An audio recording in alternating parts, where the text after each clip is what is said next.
Membre de la chaîne Today et bénéficier de réconfort et de soutien dans les moments difficiles. Cliquez sur le lien dans la description de la vidéo. Mardi 9 avril 2024, page 4. Jéhovah exhorte le repentir. Résumé. Qu'est-ce que le vrai repentir? Voici la clé. Êtes-vous déjà repentant? Examinez. Par Georges Alvarez. Le Seigneur appelle au repentir. Jérémie 3, 1 à 25. Introduction. Le service du soir du 15 juin 2003 à Ebenezer, Union City, Californie, le jour du père Gordon MacDonald, a déclaré: la repentance n'est pas simplement un mot religieux, elle vient d'une culture nomade, qui vivait dans un monde sans carte, sans route ni panneau, et aucune foi qui nous unit dans ce ministère. C'est une prière intentionnelle et une foi sincère. Ce dernier est ce qui prouve notre acceptation de l'évangile du Christ et notre consécration au message de la croix. Transmettons à nos enfants, en parents chrétiens que nous sommes, le merveilleux et éternel héritage de la foi, car c'est ce qui nous unit tous missionnaires de la croix à travers les temps. Conclusion.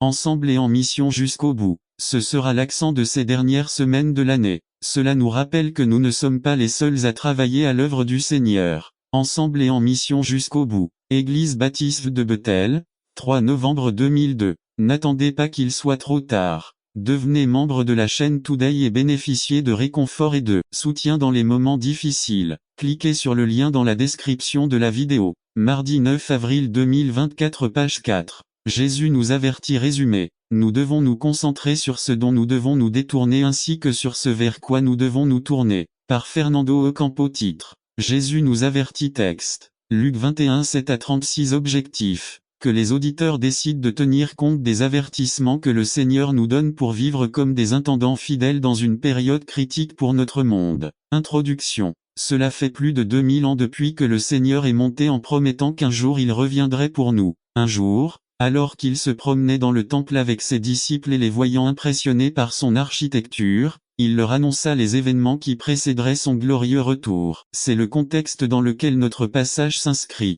Cependant, le sujet central d'aujourd'hui ne portera pas sur le retour du Seigneur, mais nous nous concentrerons sur ce dont nous devons nous détourner ainsi que sur ce vers quoi nous devons nous tourner. Transition. Au milieu de son exposé eschatologique, le Seigneur Jésus donne 3 avertissements à ses disciples, qui nous aideront aujourd'hui à réfléchir sur notre responsabilité de croyants et d'intendants au milieu d'un monde qui traverse des difficultés. 1. Le Seigneur Jésus nous met en garde contre la tromperie religieuse. V8. Soyez prudents. Ne vous laissez pas tromper. Nous vivons à une époque qui n'est pas très différente des premières années du christianisme. Notre époque, comme celle du Seigneur Jésus, est caractérisée par une variété de sectes religieuses. Par conséquent, l'avertissement du Seigneur non seulement fait prendre conscience à ses disciples d'être extrêmement prudents, mais leur fait aussi voir la fraude religieuse à laquelle ils seront exposés. Aujourd'hui, nous vivons à une époque où la mosaïque religieuse de l'époque a supplanté la vérité de l'évangile du Christ par le mensonge et les valeurs chrétiennes par le relativisme bien connu.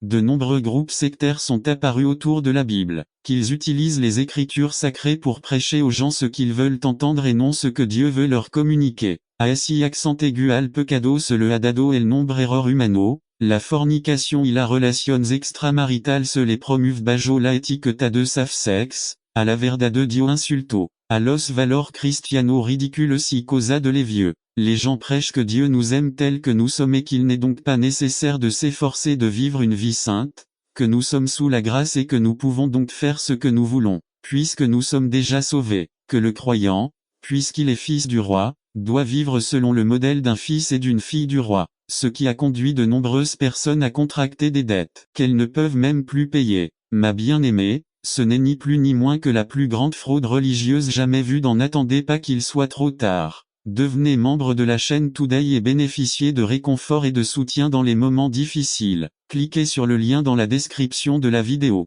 Mardi 9 avril 2024, page 1. L'histoire. D'où l'avertissement du Seigneur. Faites attention, ne vous laissez pas tromper. Il est de notre responsabilité, en tant qu'intendant, de sonder les Écritures et d'être prêt à donner une raison pour notre foi. Nous devons filtrer tous les types d'enseignements et de doctrines à travers la Bible, et cela ne peut être réalisé qu'en écoutant, en lisant, en étudiant, en mémorisant, en méditant et en appliquant la parole de Dieu. D'où l'importance de l'école du dimanche et du discipulat dans l'Église. L'avertissement du Seigneur implique également que nous devons rester fermes et fidèles au Seigneur. Lorsque nous hésitons dans ce que nous croyons, Nous sommes exposés à la tromperie et à la subtilité du diable, tout comme cela s'est produit dans le jardin d'Éden. Illustration. Ne faisons pas comme l'histoire du charbonnier, à qui on a demandé un jour: as-tu des croyances? Oui, il a répondu. Pourriez-vous me dire en quoi vous croyez? Eh bien, remarquez que je crois la même chose que mon Église, a-t-il répondu. Eh bien, dites-moi ce que croit votre Église. Mon Église croit la même chose que moi.